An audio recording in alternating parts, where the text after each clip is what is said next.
The revolving doors whooshed behind him as Marcus Cole stepped into the lobby of Langston and Wells Global.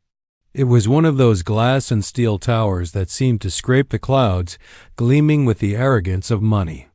The air inside was cold-chilled and clinical, as if it too had a degree from Harvard.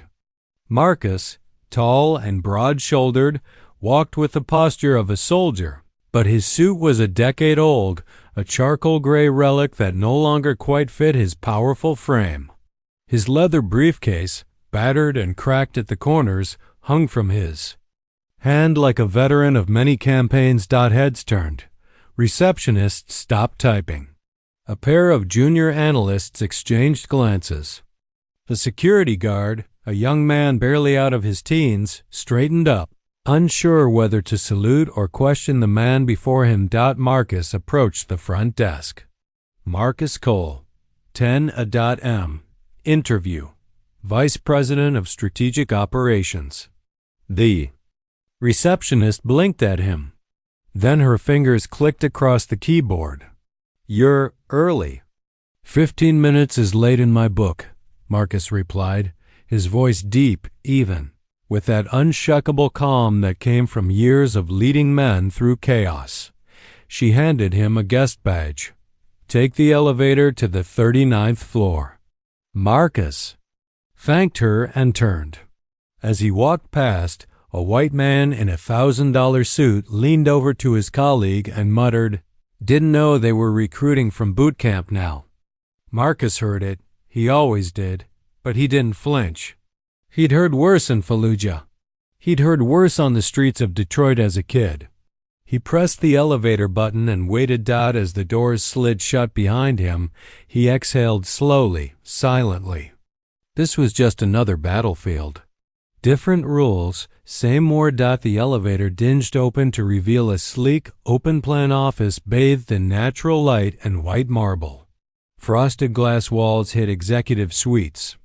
A massive company logo hung on the back wall in gold. Langston and Wells. The floor was silent, too silent for a place that claimed to shape global markets. Everyone saw him the moment he stepped out, and everyone judged. He was the only black man on the floor, the only one not in a tailored suit, the only one with creases in his trousers from ironing them by hand that morning.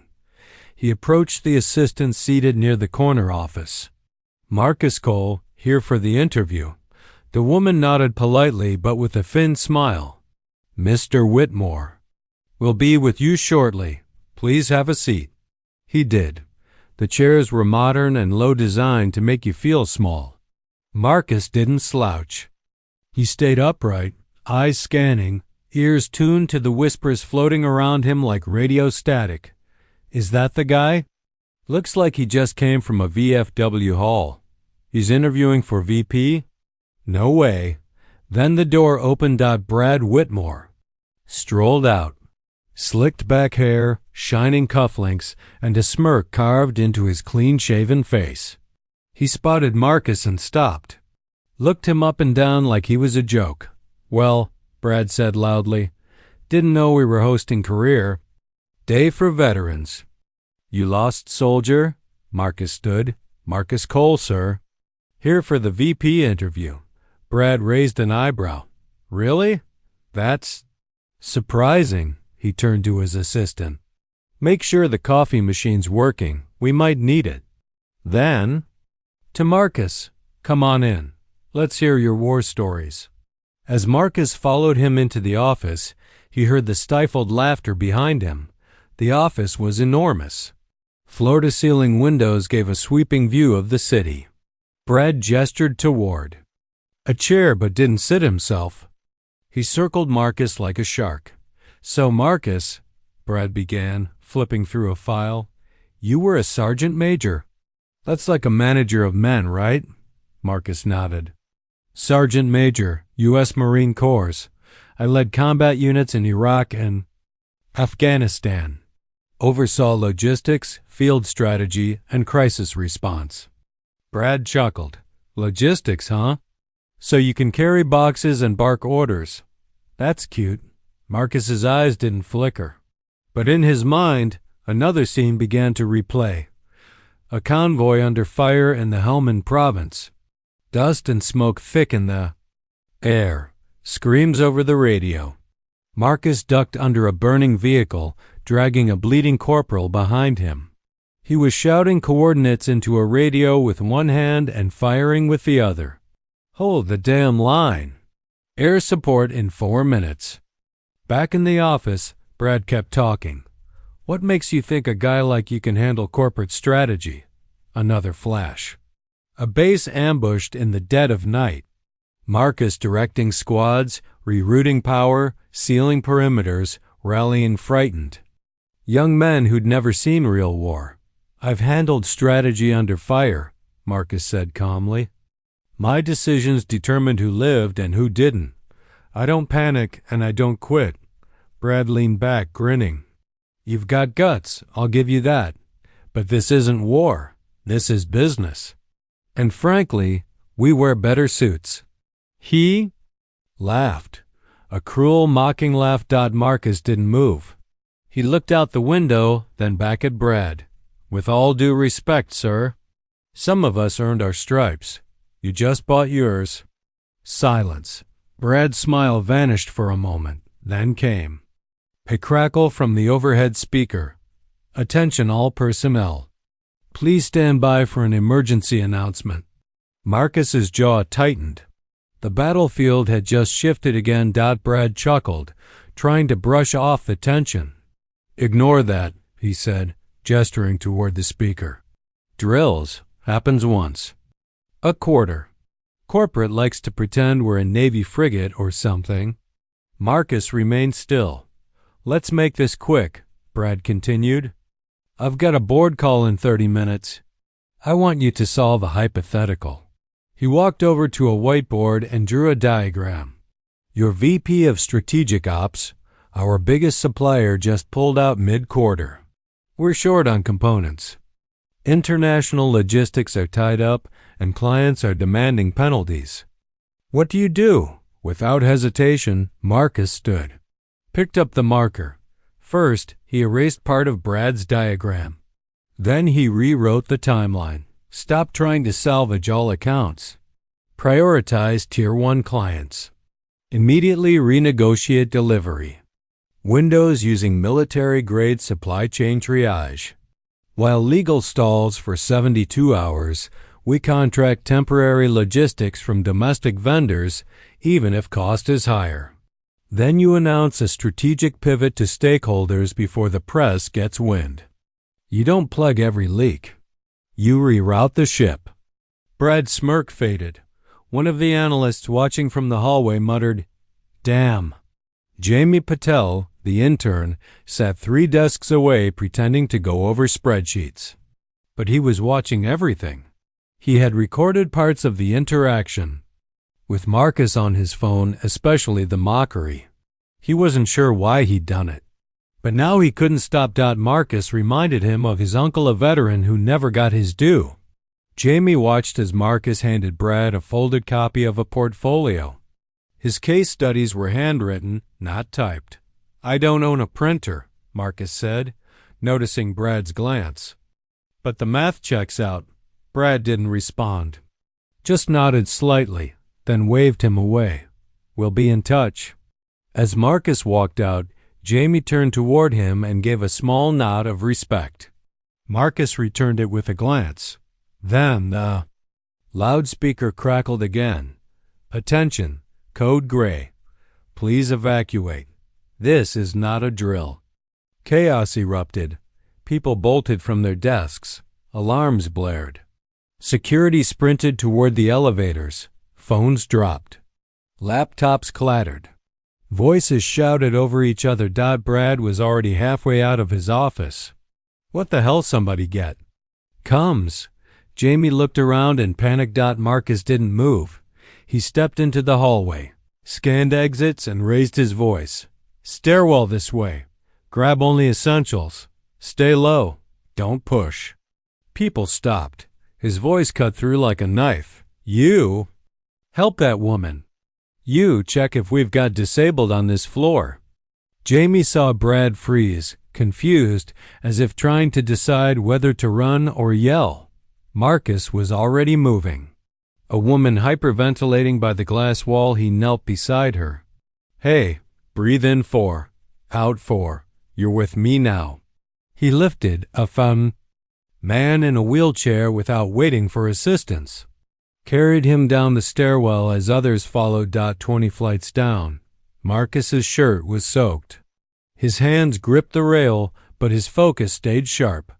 Halfway down, a man collapsed, twisted ankle.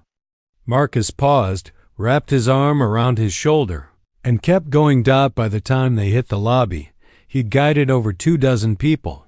Paramedics swarmed the entrance. "Who's in charge here?" Several people pointed. "To him," they said. Marcus. Outside, smoke billowed from a server room on the lower floor. A power failure, a small fire contained quickly, but the response was everything. And the cameras? They had captured it all. The chaos subsided. Smoke was cleared. Emergency services gave the tiff. All clear. No injuries. No real damage, just fried wires and nerves. Employees slowly returned to the building, but something had shifted. Whispers turned to murmurs. Murmurs became questions. "Did you see that guy? He carried 3 people down, himself. Why? Was he the only one giving orders?" In the security control room, a technician replayed footage from the emergency cameras. The main monitor showed Marcus calm, commanding, lifting, leading. A supervisor walked in. "Copy that file. Send it to corporate risk management." Meanwhile, Brad Whitmore was in his office, tossing back antacids and yelling into a phone. "No, I don't care if he helped people. He embarrassed me in front of the whole floor. What kind of liability hires a soldier?" He slammed the receiver down just as his email pinged. Subject: urgent board meeting, all officers present. He blinked. A meeting? On a Thursday? Without his approval? Brad strutted into the conference room 30 minutes later, confidence restored and mask in place. The board was already seated, 12 of them, half remote, half in person. The chairman, Eleanor Saxby, gave Brad a curt nod. "We've reviewed security footage from today's evacuation," she began. Brad waved his hand. "Yes, unfortunate. System glitch. Luckily, we had help from a volunteer." "Not just any volunteer," Eleanor said. She tapped a tablet. The screen behind her lit up. Footage played. Marcus carrying a man down the stairs. Marcus organizing frightened employees. Marcus kneeling beside a hyperventilating woman, whispering reassurance. A hush fell over the room. "We also reviewed your interview footage," Eleanor continued. "You mocked his military record publicly. Is that standard procedure?" Brad's face flushed. "He's not corporate material. Looks more like a leader than anyone else in this room." Then another voice spoke up, remote, grainy, but firm. It was Mr. Langston himself, the original co-founder. "Send me everything. That man's resume. That footage. Everything. I want to meet him." Brad's mouth went dry. Later that afternoon, the building's loudspeaker crackled again. "Attention. Please direct your attention to the monitors, screens in break rooms, in the lobby, in conference rooms." All of them came to life. Marcus Cole. On video. Not edited. Not scripted. Just raw security footage of him saving people. Of staying calm. Of taking control without taking credit. A voiceover Eleanor's played over the images. "This is leadership. This is courage. This is what we reward." Then came a final image. Marcus sitting alone in the lobby after it was all over. Jacket off, sweating through his shirt, looking down at the floor. Still, silent, exhausted. The video ended. Applause broke out across multiple floors. And on social media, because Jamie, the intern, had leaked a clip that morning. It was already trending. News outlets picked it up fast. Marine turned away by CEO saves company during crisis. The soldier they laughed at is the hero they needed. The original video had over 2 million views before sunset. By midnight, it was on the homepage of every major news site. Brad tried to recover. Released. A statement. We at Langston and Wells commend the bravery of all individuals who acted during today's incident. But the internet wasn't having it. Screenshots of Brad's mockery went viral too. And Marcus? Marcus was at home in his one-bedroom apartment, phone off, quietly eating reheated leftovers. He had no idea the world had changed. That by morning, 3 Fortune 500 companies would be offering him jobs, that his past and future had just collided under a single headline: The Man in the Old Suit. The next morning, Marcus's phone buzzed nonstop. He'd barely slept, but now messages from unknown numbers flooded in. Mr. Cole, we represent a leadership accelerator program at Mr. Cole. I'm a reporter from Mr. Cole. The crew of Ashridge Logistics would like to. He rubbed his eyes. The world felt surreal. He checked one of the links Jamie had sent him, a video edit titled From Combat to Conference Room. His face was the thumbnail. Meanwhile, at Langston and Wells, chaos brewed. The boardroom seethed. Eleanor Saxby was livid. This is what we let slip through our fingers? She said, gesturing to the view count on the screen. The man could have died saving our staff and you mocked his clothes. Brad tried to interject. It was a misunderstanding. He didn't fit. He fits the future, she snapped. And right now, he's 10 times more valuable than you. Marcus finally agreed to a televised interview. Not for fame, but because he was tired of others telling his story. The studio lights were hot. The interviewer leaned forward. Mr. Cole, what went through your mind when you saw the chaos? Marcus thought for a moment that no one else had a plan. So, I made one. And how did it feel being mocked by the CEO just minutes before? He looked into the camera. I've worn this skin and this uniform long enough to know what judgment feels like. People see a suit and forget what's underneath. They see skin and forget the man. The clip went viral. Even more powerful was the closing line. You judged my suit, not my scars. Internal memos leaked. Past complaints about Brad's behavior surfaced. Racial insensitivity, hostile comments, questionable ethics with vendors. Employees came forward. The HR inbox flooded. Whistleblower protections were invoked. Sponsors started pulling deals. One by one, clients called Eleanor directly. We're not comfortable renewing while Brad is CEO. Stock prices dipped. Not sharply, but enough to send a message. Brad scrambled. PR firms, crisis managers, lawyers, but the tide was moving against him now. And at its center was Marcus Cole, unbossed, and uncheckable. Langston and Wells called Marcus back. This time the tone was different. The board was waiting. Eleanor offered the handshake. We want you to lead a new division.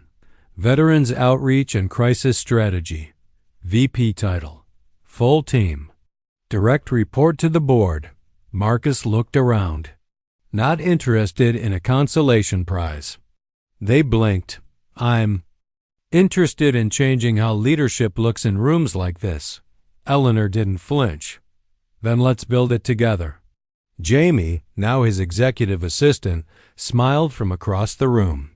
Told you, Marine Energy. Marcus started slow. First, a recruitment program for veterans transitioning to corporate careers. Then mentorships for first-generation college grads. Leadership pipeline reviews. Promotion audits. He brought in psychologists to help veterans adapt.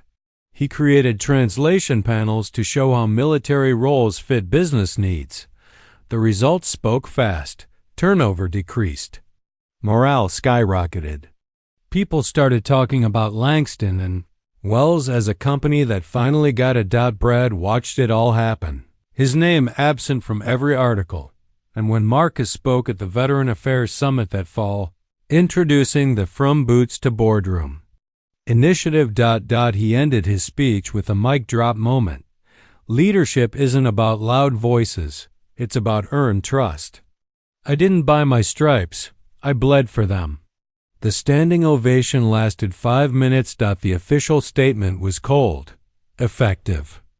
Immediately, Brad Whitmore has resigned as Chief Executive Officer of Langston & Wells Global. No press conference, no farewell party, just a memo and a security escort. Brad stood outside the lobby in a designer suit that suddenly felt like a costume. People passed by without a second glance. Screens in the building behind him replayed Marcus's summit speech. As the automatic doors closed for the last time behind him, Brad turned and caught a glimpse of Marcus on the LED display, standing tall, calm, flanked by employees of every color, background, and age. Leadership redefined. Marcus returned home, not to his apartment but to Detroit. His neighborhood hadn't changed much. Cracked sidewalks, corner stores, and murals that told stories nobody paid to hear.